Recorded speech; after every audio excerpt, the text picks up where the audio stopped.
All right, everyone. Well, welcome to the call. It's Tuesday night, June 30th, and I'd like to welcome each and every one of you to our Friends and Family Coaching with Dr. Jahner. I'd like to start tonight by giving you a little bit more of his background for those of you that may not know it. So Dr. Ron is recognized as a national board certified naturopath physician with a diplomate in acupuncture. He's over 35 years of personal and professional experience in applying the universal principles of health and spirituality for mastering life's challenges. He has accumulated well over 4,500 hours of postgraduate training and education in health and vital enhancement. He is especially experienced in creating integrated strategies in functional medicine, chronic illness, and coaching for addiction and emotional trauma recovery. He has taught numerous postgraduate patient programs in multi-areas of health and optimizing life resilience to stress and trauma. So thank you for joining us tonight, and I'm going to turn this over right now to Dr. Ron. Hey everybody, how you doing? Good. Awesome. And we would like to thank our sponsors. The Friends and Family Call is open to everybody, and it's for mutual community support. And we really appreciate that the Isogenics Freedom Team and Michelle Foster, as well as Dr. Jennifer Rockwood and Dr. Joe Harbowski are sponsoring this series. So we want to send out a thank you to them also. So tonight's our fourth call. We were going to do four introductory calls to lay a foundation for what we hope to accomplish.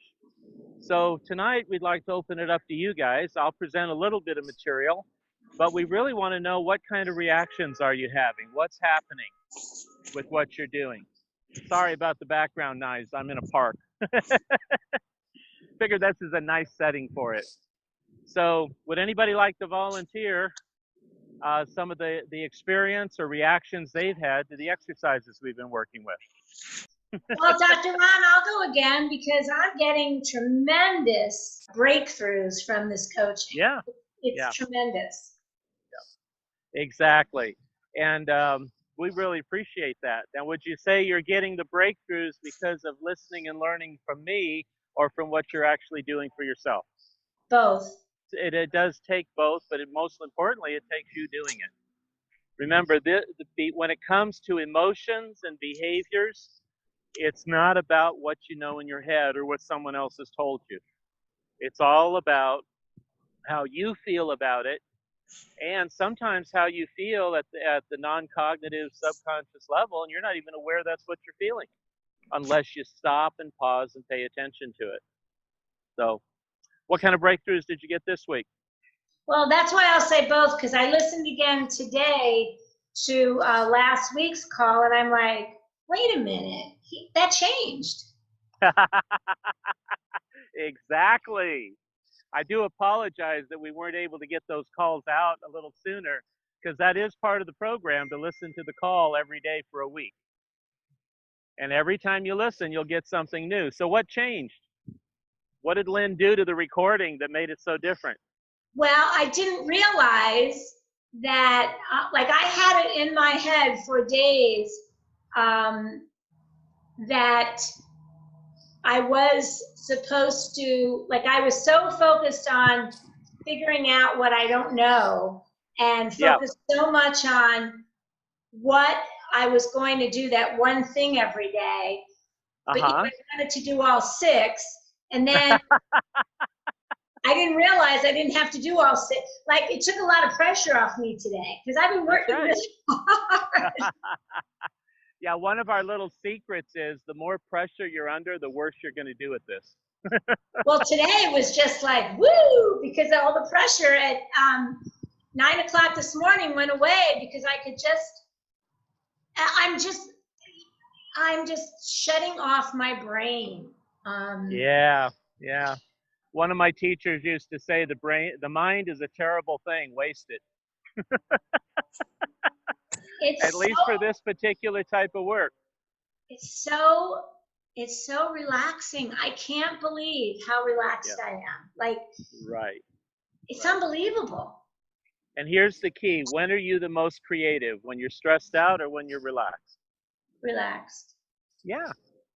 So ironically, the more we worry about it, the more pressure we put ourselves and everyone else under, the worse we perform. And that's just the opposite of what most of us have been taught. That's especially true if you are a sensitive, creative person. Creativity is based on play. Play is the creative energy. And the more stressed you are, the less creative you're going to be. And that's physiology. That's not me just making it up. If you're running from the bear, you're going to be pretty stressed. And what's the only thing you can think about? There. The bear. And what's more, it gets worse than that. Because what is the one thing you're imagining the bear doing as you run from the bear? Eating me. That's right. You're not even seeing the possibility of getting away from the bear. In a life and death situation, or in a situation where we trigger high intensity emotion like that, not only can we not see other creative possibilities, but the mind is genetically designed to prepare for and see only the worst possible option. And you become totally focused on that. You're laying awake at 3 o'clock in the morning worrying about bills, and all you can see is bankruptcy. You cannot even imagine something changing this. And the higher the emotional arousal, the less likely it is that you'll be able to focus on anything but the worst possible outcome. How's that working for you? This is Ellen. I have a question. Hi, Ellen. Hi. How do you define the three levels of consciousness, the conscious, the subconscious, and the unconscious, in applying what you're teaching so that it can further be clarified and applied? Okay. I use a little different terminology with what I work with. I focus primarily on cognitive, non-cognitive, and emotional consciousness.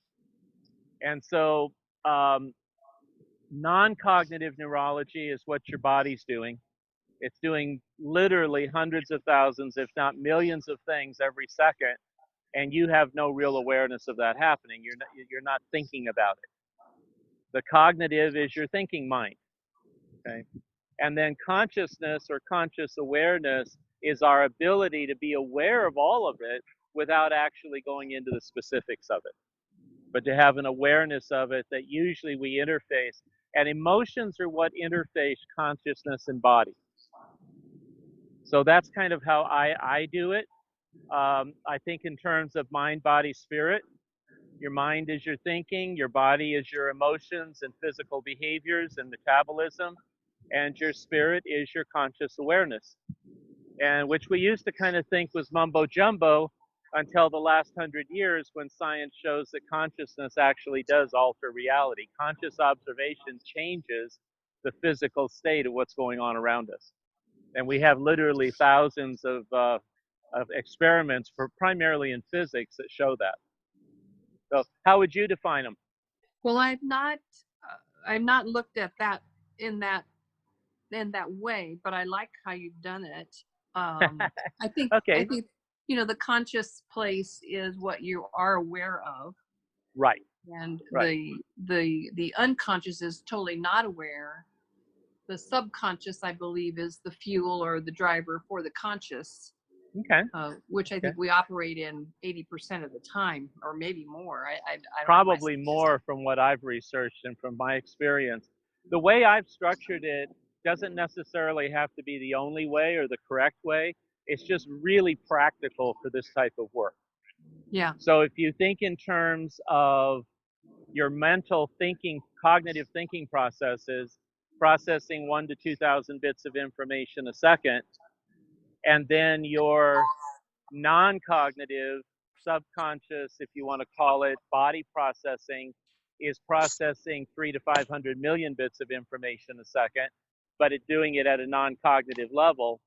And then your conscious awareness can be aware of all of it without actually tracking each individual bit of it.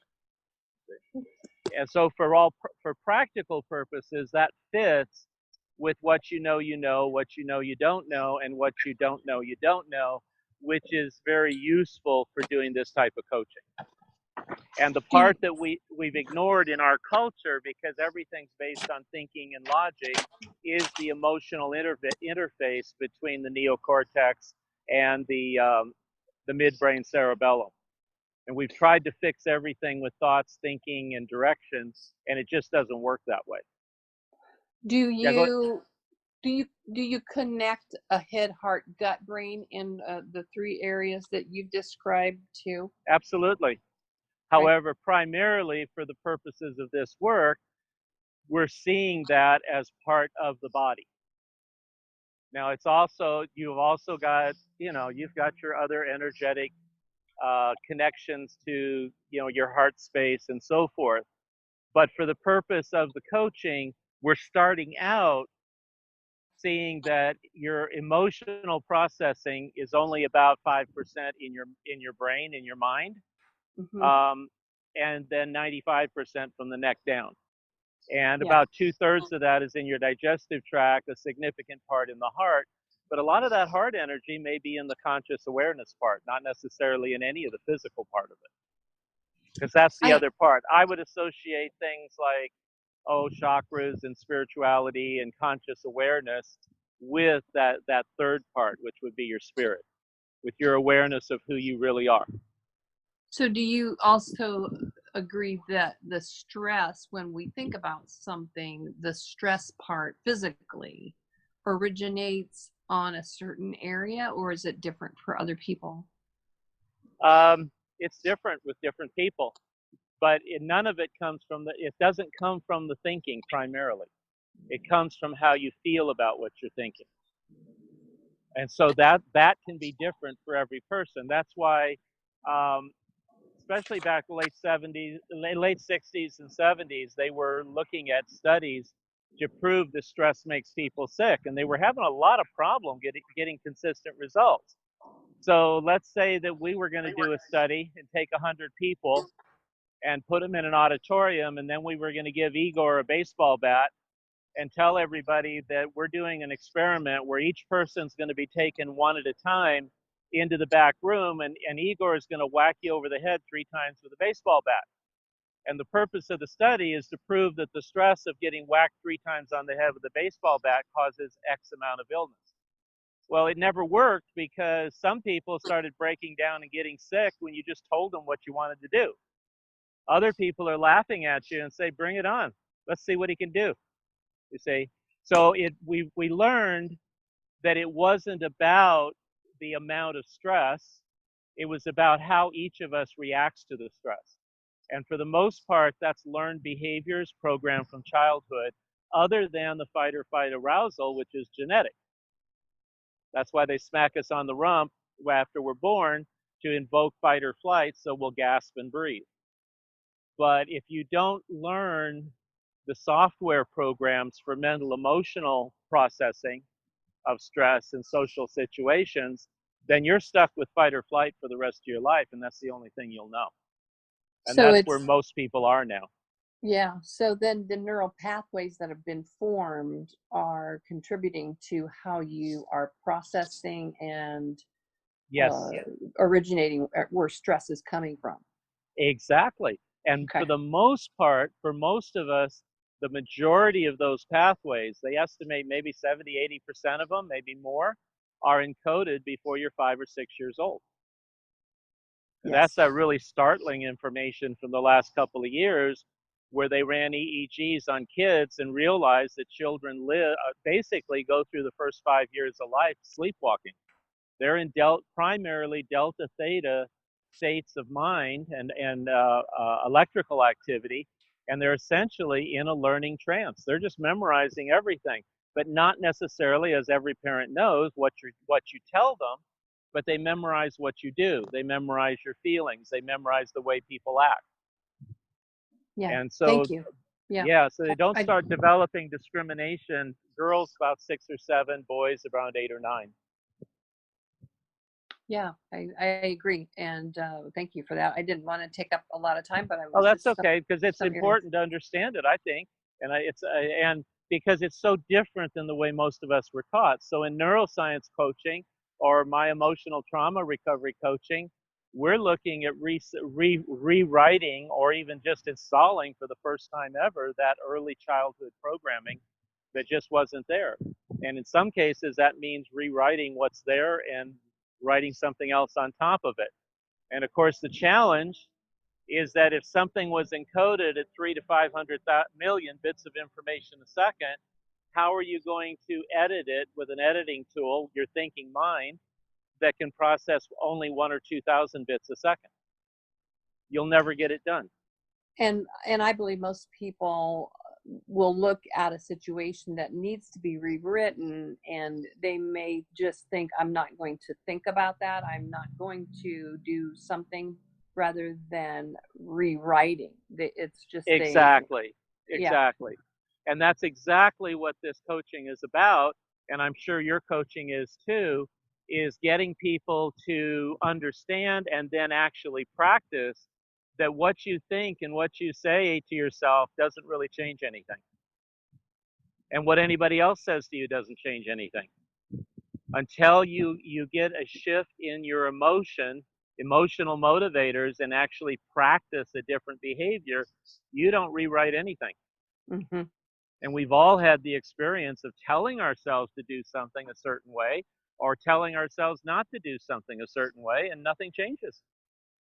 How do you see a sleep pattern when we're sleeping, the subconscious, or if, as applicable, your uh, non-cognitive, which area comes into play? Because I believe our sleeping, how we process during sleep, is Yeah, also a is a formed behavior. It also is a absolutely. pattern And my behavior. colleagues and I devote a lot of our time therapeutically to looking at sleep patterns. One of the first things I look at when I work with a private client is exactly what's going on with their sleep.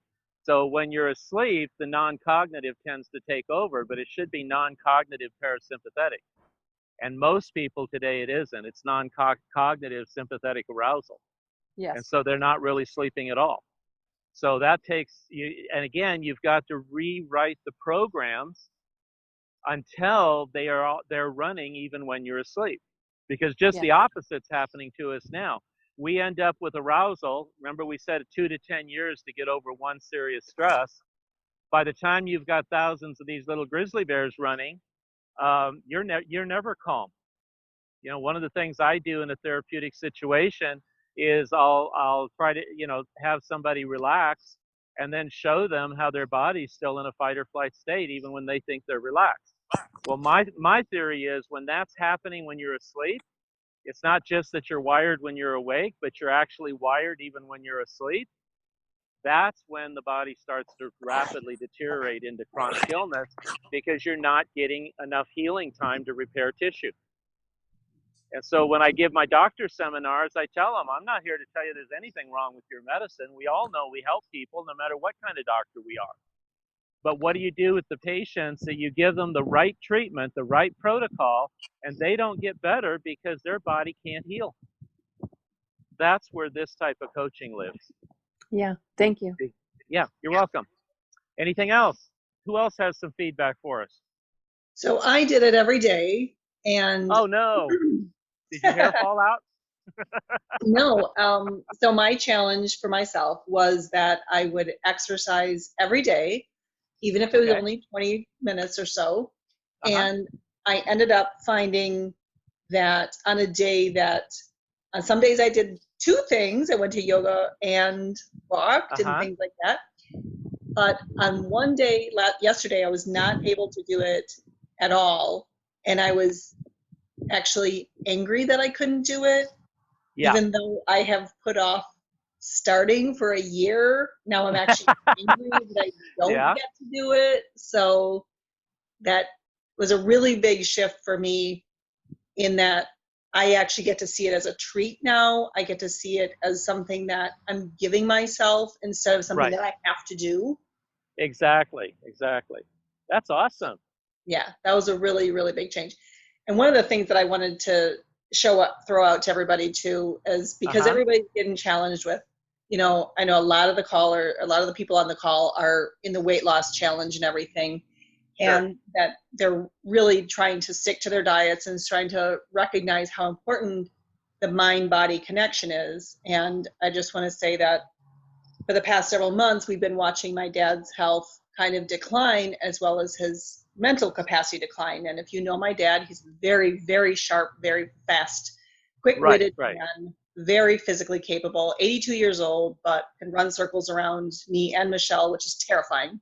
But for the past few months, he's not been doing well, and then contracted Lyme's, which super amplified everything, and has hardly done anything, sleeping 14 hours a day, really, you know, became a person in a very short period of time that we didn't even know.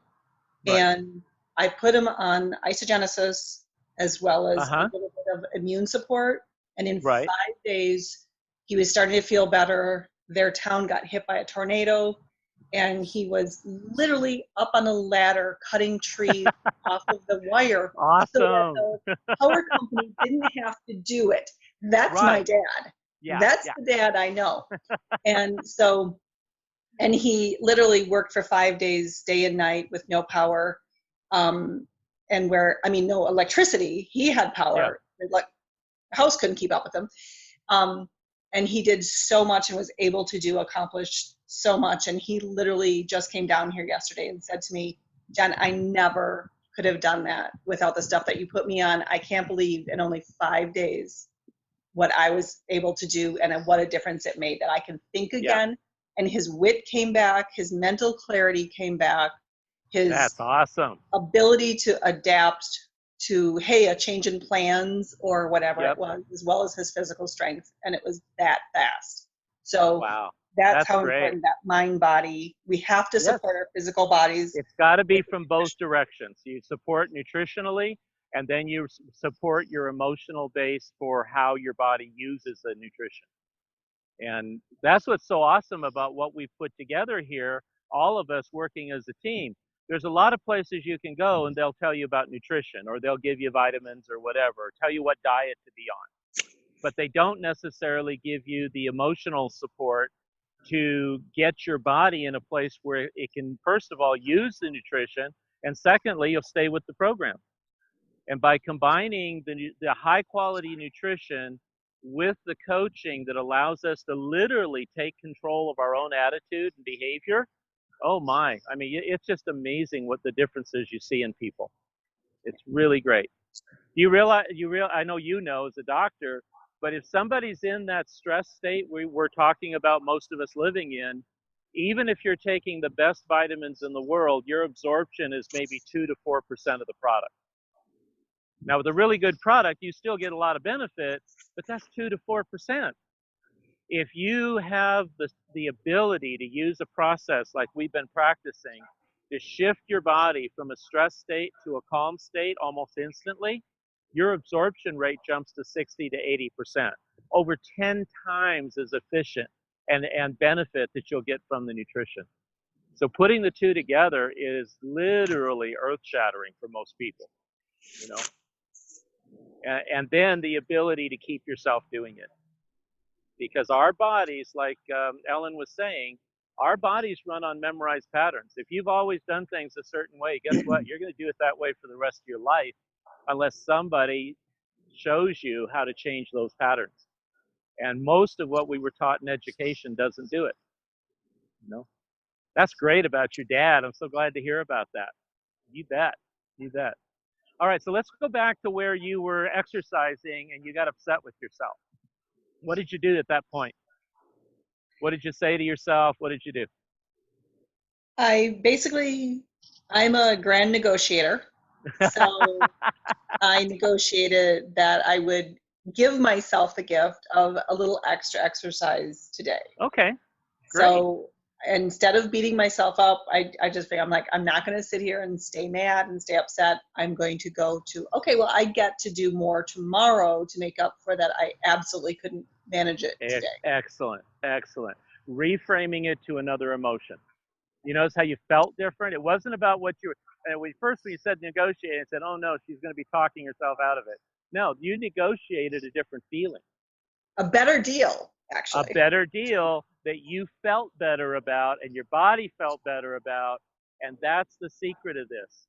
You want to get your body to do something different, give it a different feeling. What we've all been taught is that if we have a feeling we don't want, we got to, number one, resist it and talk ourselves out of it. And number two, figure out why we have it and what we got to do about it. And we start spinning mentally trying to deal with that feeling. Guess what? Your body doesn't hear any of the argument. All your body cares about is what feeling. What feeling do you want to have right now? What do you want me to act on? Because the body's going to act on whatever feeling you give it. Did anybody see the articles I posted on venting? When you vent an emotion because somebody upsets you or you're mad at yourself or whatever, you're rehearsing doing that the next time. You're literally telling your body, this is the feeling I want to have in this situation. And it's so simple that none of us realize it, but all you have to do is give the body a different feeling. You don't have to explain it. You don't have to have a reason for it, because your body doesn't get all that stuff anyway. It just wants to know, what feeling do you want me to process right now? So when we do our breath exercise, the first step is always, what am I feeling? And guess what? As soon as you notice the feeling, you're done. You're done with that feeling. Take a breath, pause, switch to something you're grateful for, exhale with gratitude, pause, smile, say thank you. Now the thank you can have, the thing you're showing gratitude for doesn't have to have anything to do with what you're upset about, because your body isn't paying attention to the reasons anyway. It just wants to know, what feeling would you like to have in this situation? And so all of these processes, and there's literally dozens on them, we're just working with some of the introductory stuff on this call, but it's all about choosing for yourself, what do I want to feel right now? You want to feel mad at yourself because you didn't exercise, or would you like to be kind to yourself? And one of the hints on that is your body is functioning at the level of that 3, 4, 5-year-old. That's how it was designed. So if you had a little kid that was working with you on a project or working out with you and they couldn't keep up, would you holler at them? Would you be mad at them because they can't do what an adult does? If they got distracted and went off to look at the flowers? See? When we learn to treat our bodies the way we treat a small child, everything starts to change. And then the other part is the part we try to help each other with here, is that if you don't practice it, it's not going to change permanently. You'll get a benefit every time you do it, but it won't be perpetuated unless you practice it enough to be a habit. Okay? Question on yes. Ms. Ellen, on Jen's experience, and if people are able to practice and they are compartmentalizing, they're learning how to compartmentalize, I think is where I'm at with some people. They may not be able to go from here to there in this, in a quick trip, but it could be a stage. And so I'm curious on a compartmentalization to the application of the teaching and of the programming, rewriting the program. Is it helpful in order to first be aware of an emotion, because we're looking at feelings, like was Jen angry? I think she said she was angry. I'm looking for clarification. Angry, and then she said she was a great negotiator. So would that be a stage of learning to compartmentalize and to apply? It could be. Just like taking a breath could be a stage. What's that? I don't really see it as compartmentalizing. I see it as integrating. I don't either. Right. I see it as, so I didn't take my anger and shun it. I looked at it and said, I'm angry because I didn't get to do this. So instead of pushing that away, I integrated it and said, I should get to do more tomorrow. And so Right. Yep. I see that more. I integrated my anger into like, no, it solidified for me, and it just affirmed how important that one activity is. That one single change that I singled out, that I said, this is my one thing I'm going to do, and it really is important. And that was part of that exercise is, decide what one thing would be really, really pinnacle. And it was just like, God, that's it. And so I'm just like, I really had to grasp that anger and just be like, I'm actually kind of, I'm happy that I'm happy that I miss it. Right. And then I got to, and that was again another doorway to do something different. Now I get to change, and like you said, to reframe it and just say, no, I just get to do something different. I get to do double tomorrow. Yeah, I see it as a reframing, like you said. So it was an integration of information then? Yeah. Yeah. Okay. I definitely would call it that more. Right. Okay. But it's a reframing of information to modify a feeling. One of the ways I've explained it is what happens with a lot of therapy, or a lot of the way our parents taught us, is we're basically taught how to lie when it comes to feelings. And so we'll tell people, well, you shouldn't feel that way. Or you tell somebody who's upset, well, you shouldn't feel that way. Or we do the opposite and say, well, just think positive thoughts. So it's don't think negative thoughts, just think positive thoughts. Well, I'm sorry. If you have a serious situation in your life, just telling somebody not to be upset about it isn't going to help very much. And just pretending you're not upset is actually lying to yourself and everybody else. I feel healthy. I feel happy. I feel terrific. Like Michelle says, no, you don't. Right? So what I'm trying to teach with the way I see it is always tell the truth. Number one, what are you feeling? I feel angry. Okay, cool. Now, what would you like to feel? I'd like to feel happy. So what would it take to show your body what happiness feels like? As soon as you can create the gratitude or happy feeling, now you can affirm that that's what I like. But just saying an affirmation that I'm happy when you're not happy, you're lying. If you're saying, if you're pretending you're not miserable when you're miserable, you're lying. But if you put two truths back to back, you'll always resolve it to the higher energy. And the higher energy will be gratitude, joy, peace, kindness. Any of those higher consciousness types of feelings will always win out. And there's some reasons for that we may get into at another time. But does that make sense, Ellen? Yes, sorry, I was on mute. Yes, I totally agree. I'm just right. I think to give people the space, different people process different ways, and to give them the space and to define it or clarify it is important in the stages and in the learning process of how to apply the rewriting, reprogramming. Sure. Yeah, as long as it leads as quickly as possible to a shift in the feeling. Yes. Because we can analyze and think about it and redefine it all day long, and it will not change the body behavior. Right. So we can use it as a stepping stone, or use the reframing as a stepping stone. But it's got to be a feeling or a behavior if you want to change what's going on in your body. So when we all agree. So like what Jen said, when you're working on the one thing, whether it's something you want to do or something you don't want to do, when it doesn't work the way you've chosen for it to work, the first step is not to try to figure out why you didn't do it, or why you did do it, something you didn't want to do. All you have to do is ask, how do I feel about this? See, the first thing Jen did wasn't to try to figure out why she didn't exercise that day. She had a feeling and she acknowledged it.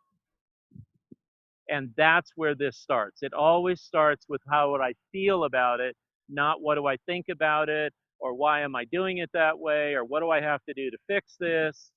All of that is being done in the cognitive centers of the neocortex, and that's not where habitual patterns of behavior are programmed and reside. So you can't change them from there. As soon as you know how you feel about it and you do something to reframe and shift that feeling, you have now directly altered the behavior. And if you do it often enough, the behavior itself will become a behavior based on the emotion you practiced and not the one that popped up. And that's what the work, when you do private work with us, if you get into a group where we're doing advanced work, it's all about just recognizing what we feel and what do we have to do to change that feeling. People don't have to tell their stories. They don't have to explain why they feel that way or why they want to feel different. It's just a choice. I'm upset and I choose to be happy. Okay? What allows me to do that? And if Dr. Rockwood would have spent all day angry at herself because she didn't exercise, what would have happened to her physical health on that day?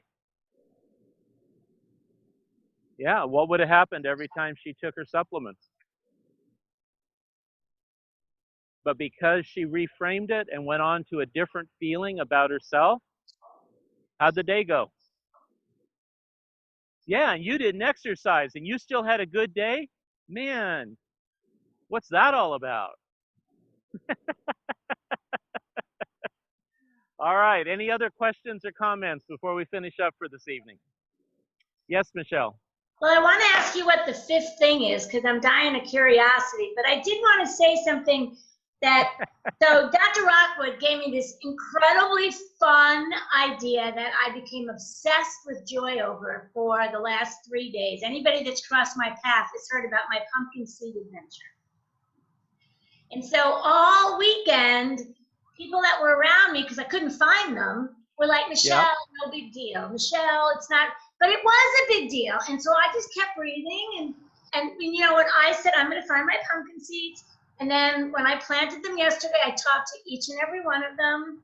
And today, when I went out and I watered them, they have given me so much joy. And people tried to talk me out of my joy, and I did not let them. There you go. Awesome. Good And for I you. just was like, every time I breathed, and I just said, and it was like, I'm so happy about my pumpkin seeds, Jen. Thank There you. you go. And isn't it amazing? It doesn't take something big. You can be happy about so many things. I'm That's so great. But Dr. now, Rockwood is such a troublemaker. Yes, she is. Can you tell us what the fifth, you said next week we'll learn what the fifth is. The fifth, what were the other four? I'm not telling you till you learn the first four.